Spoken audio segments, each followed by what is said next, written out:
अध्यक्ष, सभापति महोदय, मैं अपने बजट भाषण को प्रारंभ करूं, लेकिन सीपी बाबू को बहुत सुना हो तो प्रारंभ उनके भाषण को सुन के ऐसा लगा कि मैं तो पहले दो पंक्तियों को जानता था कि सरदार के बिना डाकुओं की टोलियां भटक जाती हैं, बिना पतवार के नौका मझधार में अटक जाती है, लेकिन आज हमें एहसास हुआ कि बिना नेता की पार्टियां भी अपने भाषण में भटक जाती है। क्या उलूल जुलूल बातें हैं जिसे कोई तर्क संगत नहीं था। बजट से चीजों को रखने का प्रयास है, इतने सीनियर मोस्ट लीडर। और पहली बात उन्होंने क्या कहा कि भाई ये सेवक नहीं, प्रधान सेवक प्रधानमंत्री है। आपने भी एक गाना सुना होगा, बड़ी मशहूर गीत है कि मुझे 9 लाख मंगा दे रहे ये सैया दीवाने। हमने पहली बार प्रधान सेवक से सुना मुझे 9 लाख सूट सिला दे रहे ये जनता दीवाने। यही है आपके प्रधान सेवक, 9 लाख का सूट पहनने वाला प्रधान सेवक, और जो बेचारे गरीब गुरुआ के लड़े वो सेवक नहीं है। ये अंतर है, समझिए इस अंतर को। और सभापति महोदय का आबुआ दिसम आबुआ राज, आप याद कीजिए 29 दिसंबर 2019 को जब हेमंत जी ने मुख्यमंत्री का शपथ ग्रहण किया, 3 मंत्रिमंडल के उनके सदस्य बने और तीनों ने जब पहली बैठक में यह निर्णय लिया कि सीएनटी एसपीटी को बचाने के लिए जिन पर आंदोलन हुए, जिन पर केस हुए और पत्थलगड़ी के जो केसेस हुए, उस केस को हम वापस लेते हैं। पूरे गांव-गांव में आवाज गूंजा कि आबुआ दिसम आबुआ राज, ये आवाज गूंजा। सभापति महोदय, ये है आबुआ राज आबुआ। एहसास होना चाहिए, केवल बात कह देने से नहीं होगा। मैं बजट को प्रारंभ करूं। बजट पर सभापति महोदय, सच तो यह है, बजट सामान्य तौर पर अगर पहली सतही निगाह में हम देखें तो हम लोग सामान्य तौर पर उसे आय व्यय का ही, साल भर के आय व्यय के ब्यौरा को मानते हैं। लेकिन उसकी गहराई में जाए तो जो उन्होंने कहा है वित्त मंत्री जी के वो पंक्ति कि ये स्टेट का एक विजन है, यानी विजनरी डॉक्यूमेंट्स है, ये केवल बजट आय ब्यौरा नहीं है। और सच भी यही है कि भाई उसके बिना न तो राज्य के विकास की गाड़ी एक कदम आगे जा सकती है, न पीछे जा सकती है। दिशा भी वही देगा, ऊर्जा भी वही देगा, यह बजट वही है। और इसीलिए आपने देखा होगा कि संविधान निर्माताओं ने सरकार को बजट रखने का भी अधिकार दिया। आपके आर्टिकल 202 में आप बेहतर जानते हैं सभापति महोदय, केवल अधिकार ही नहीं दिया, अधिकार के साथ यह भी अधिकार दिया कि एक अनुमानित बजट होता है, फिर आप पूरक बजट भी रख सकते हैं। ये सारे अधिकार उन्हें सौंपे गए हैं। और उन्होंने कहा, मैं तुलसीदास की उन पंक्तियों से बजट को प्रारंभ करना चाहता हूं कि भाई बजट किस प्रकार सा हो, किस प्रकार से कर वसूली हो। तो वो तुलसीदास की वो पंक्तियां कि वर्षत हर्षत लोग सब, वर्षत हर्षत लोग सब, करसत लखे न कोई, तुलसी प्रजा सुभागते भूप भानु से हो। इसका अर्थ यही हुआ कि भाई जब आप कल्याणकारी योजनाओं की वर्षा करें तो लोगों को सुख और शांति एहसास हो। और कर तो अप्रत्यक्ष रूप से इस प्रकार से ले, जिस प्रकार से पृथ्वी के पानी को सूर्य अपनी ताप से भाप बना करके मेघ बनाता है और फिर उसे बरसाता है। ये इसकी ये पंक्तियां हैं।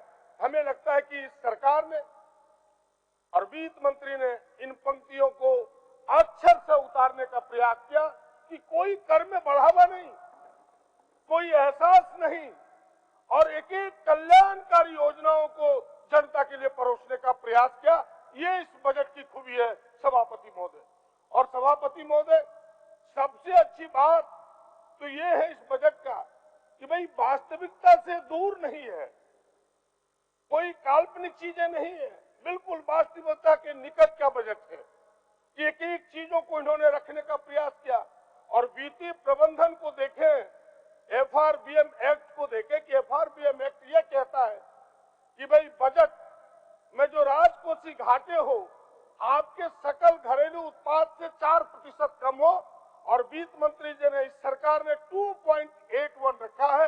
ये बजट की विशेषता है कि बजट बिल्कुल FRBM एक्ट के अधीन ये बजट बना है, ये इसकी विशेषता है सभापति महोदय।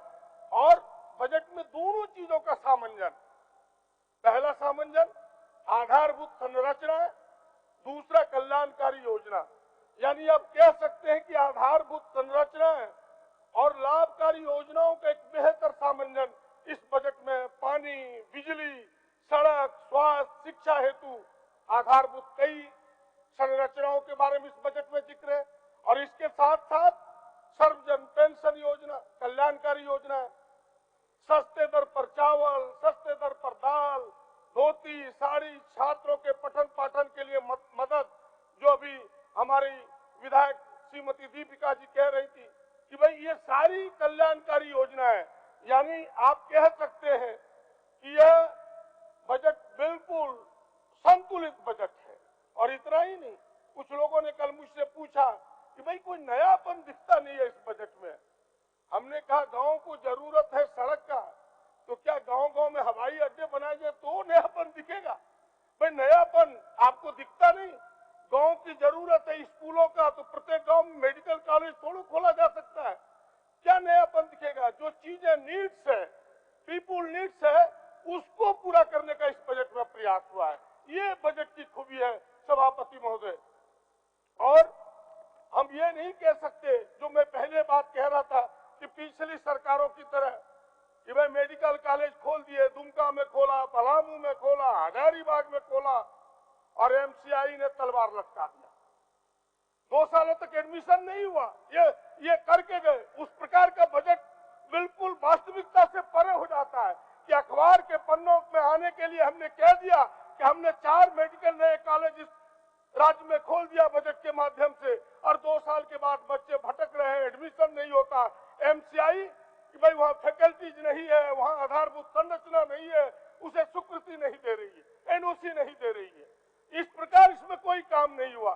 जो वास्तविकता है, हमारे देहात में कहावत है कि पेट में न अन्न और विवाह करने का मन, वो नहीं चला इसमें पेट में भी अन्न है और विवाह करने की भी व्यवस्था है, दोनों चीजें हैं। तो ये इस बजट की खूबी रही है अध्यक्ष महोदय। और कई क्षेत्रों को अगर आप शॉर्ट में देखें, कृषि और सिंचाई क्षेत्र में कई नई योजनाओं को भी इन्होंने लाने का प्रयास किया, उसमें अधिक पैसे देने का प्रयास किया। जल निधि योजना 1766 डीप बोरिंग, 963 छोटे छोटे तालाब, 100 गांवों के एग्री स्मार्ट ग्राम योजना की विधायक की अनुशंसा पर योजनाएं बनेगी। ये तमाम चीजें एक नया सोच पैदा करता है। और इतना ही नहीं, फसल राहत 25 करोड़ रुपए, हम पिछली उन सरकारों की तरह नहीं है कि प्रधानमंत्री फसल बीमा लागू कर दिया, एक किसान को लाभ नहीं मिला। और ये सरकार, केवल राज्य की सरकार, हमारी सरकार ने उसे ड्रॉप नहीं किया। बिहार में जो भारतीय जनता पार्टी गठबंधन की सरकार है, प्रधानमंत्री फसल बीमा को वहां भी रिजेक्ट कर दिया, इसलिए कि उसका लाभ किसानों को नहीं मिला। उसका लाभ किसको मिला? एजेंसी, कंपनी को मिला, जो बीमा करने वाली कंपनी है। और कई प्रदेशों ने उसे रिजेक्ट कर दिया। यहाँ कहा कि हम उसे रिजेक्ट करते हैं और सीधे किसानों को फसल की बर्बादी का लाभ देंगे। इसलिए फसल बीमा, फिर भूमिगत पाइपलाइन से संथालपना, और आपके इस प्रमंडल में, चाईबासा प्रमंडल में पाइपलाइन योजना से भी इन्होंने सिंचाई पहुंचाने की बात कही है। सभापति महोदय, इतना ही नहीं, हम तो ऐसे किसानों के पक्षधर है, या सरकार ऐसे पक्षधर है कि जो किसानों के हित में कई चीजें, कि भाई उनको फसलों का कैसे दाम मिले, उनके आर्थिक आमदनी कैसे बढ़े, मुख्यमंत्री पशुधन योजना, उस पर भी जोर है। इतना ही नहीं, जो हम वैसी सरकारों में से नहीं है कि हम ऊपर से तो कह दे कि हम किसानों की आय को दुगुनी करना चाहते हैं और अंदर से उसे खोखला करने के लिए 3 काला कानून ले आए, जिसकी जिक्र अभी दीपिका जी कर रही थी। तो वह 3 काला कानून किसानों को विवश कर दिया, सड़कों पर रहने के लिए सैकड़ों की जान चली गई।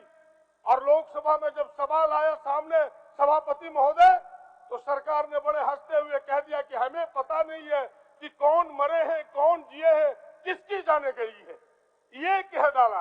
हम उस प्रकार की सरकारों में से यह सरकार नहीं है। यह सरकार एक ऐसी सरकार है जो किसानों के बारे में सोचती है कि किसान ही यहाँ का मेरुदंड है इस देश का, इस राज्य का। हमारी 80% निर्भरता अभी भी खेती और किसानी पर है।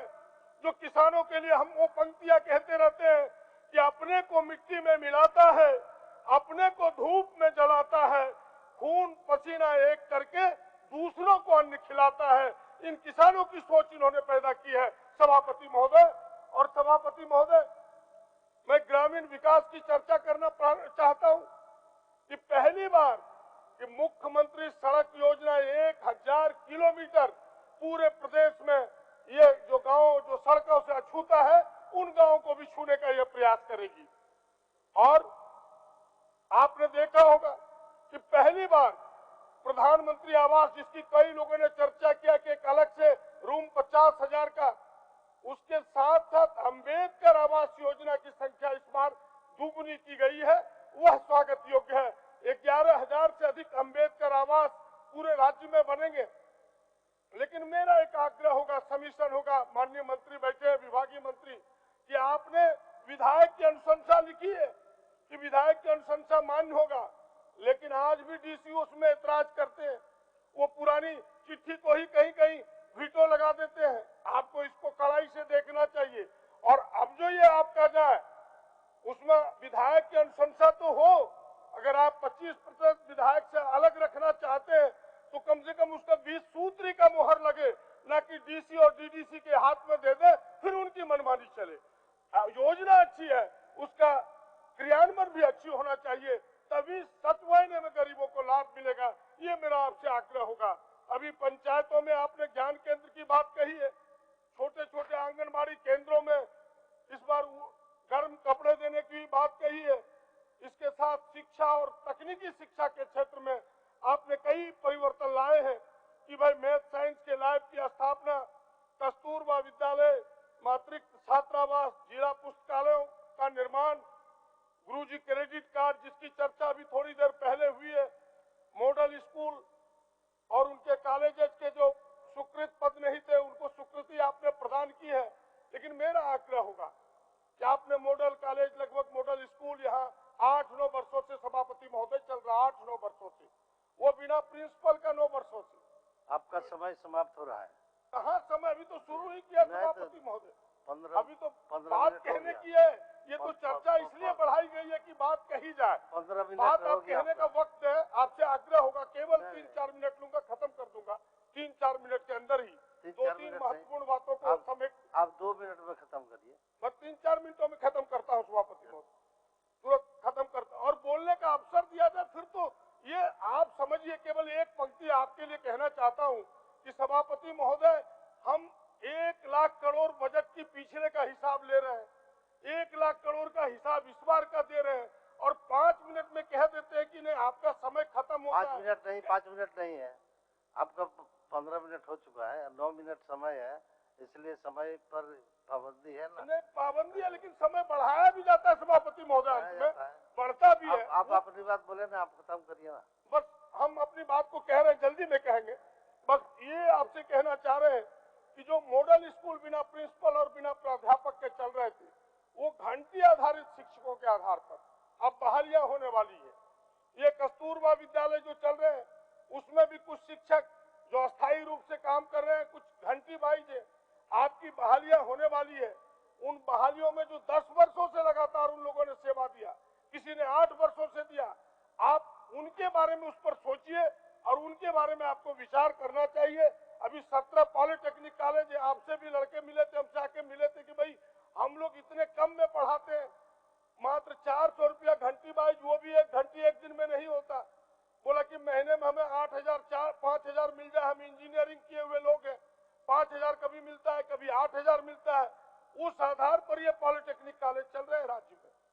हमें सरकार को चाहिए तो एक तो या तो उन्हें सीधे अस्थायीकरण दे, या तो फिर उनको बहालियों में प्रायोरिटी दे, ताकि वो जो वर्षों से आपकी सेवा कर रहे हैं उनके सेवा का कुछ मूल्य उन्हें मिल सके। सभापति महोदय, आपने बात जल्दी समाप्त करने के लिए कही है, इसलिए मैं उन योजनाओं की चर्चा न करते हुए कि मुख्यमंत्री सारथी योजना या फिर युवाओं के लिए खेल नीति युवा क्लब, पर्यटन बढ़ावा, राज्य स्तर पर स्टार्टअप या गरीबों के लिए कल्याणकारी 20 लाख कार्ड, सस्ते दर पर 1 रुपया चावल दाल की चर्चा न करते हुए मैं लॉ एंड ऑर्डर की केवल चर्चा करके अपनी बात को समाप्त करना चाहूंगा।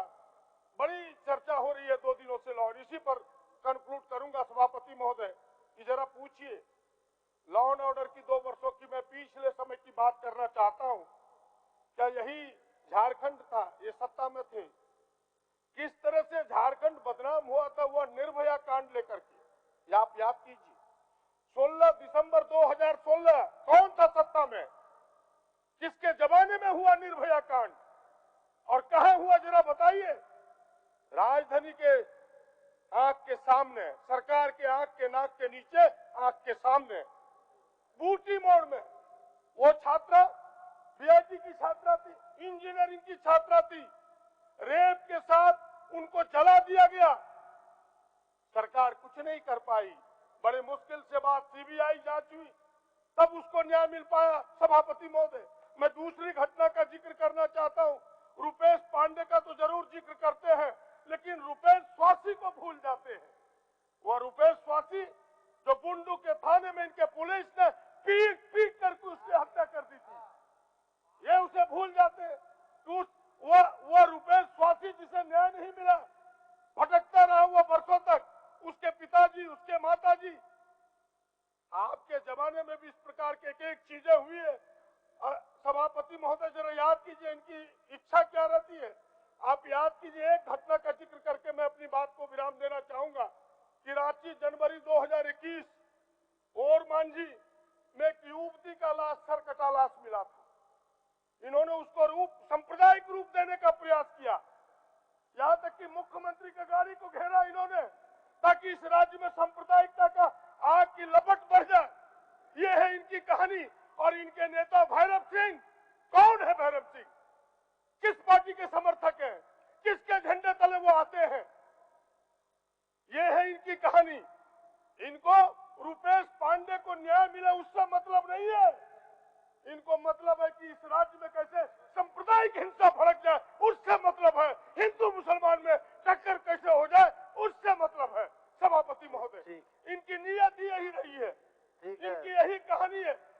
और बाद में आपने देखा कि वो जो सरकटा लाश था वो सौभाग्य से, यह राज्य का सौभाग्य था कि वो अल्पसंख्यक महिला थी, मारने वाले खुद उसके पति थे। पूरी बात 9 दिनों के अंदर पुलिस ने ये क्या लॉ एंड ऑर्डर की बात करेंगे। धन्यवाद, आप बैठ जाएं। इसलिए सभापति महोदय में बात को यही विराम देते हुए केवल 2 अंतिम बात कहते हुए कि भाई ये केवल सरकार के पास कुछ सुझावों के साथ अपनी बात को समाप्त करना चाहता हूं। वो सुझाव ये है सभापति महोदय कि जिन बातों की मैं चर्चा कर रहा था कि ये बजट बहुत बड़ा है, लेकिन दुर्भाग्य हम सबका क्या है, जब से राज्य नहीं है तो देश का ही विषय है कि भ्रष्टाचार हमारे बजट के एक बड़े हिस्से को ले जाता है। सरकार को कठोरता से भ्रष्टाचार पर अंकुश लगाए, क्योंकि आज आपने देखा होगा कि मेरा 33% जो हमारा सकल घरेलू उत्पाद है उसका 33% कर्ज हो गया है। अगर हम कठोरता से अंकुश लगाए तो बजट का आकार छोटा हो जाएगा। आप तो समाप्त करिए। यही समाप्त हो रहा है, समाप्ति की पंक्ति है, समाप्ति की पंक्ति है। पंक्ति तो आप सुने पहले, समाप्ति की पंक्ति कह रहा हूँ कि बजट का आकार छोटा हो जाएगा, कर्ज हमारा घट जाएगा, जो बार बार हम कर्जा लेते हैं वो कर्जा लेना हमें नहीं पड़ेगा। सरकार को इस पर जोर देना चाहिए। और यह कहते हुए अपनी बात को समाप्त करता हूं कि भाई आपके किसी तरह के बहकावे से, जिस प्रकार की चीजें अभी चल रही है राज्य में, बहकाने से यह सरकार डरने वाली नहीं है। क्योंकि जो पंछी डाल पर बैठा रहता है, किसी के हिलाने से वो या किसी के जोरदार धक्के से, हवा के हिलाने से वो पंछी नहीं डरता, क्योंकि उन्हें डाल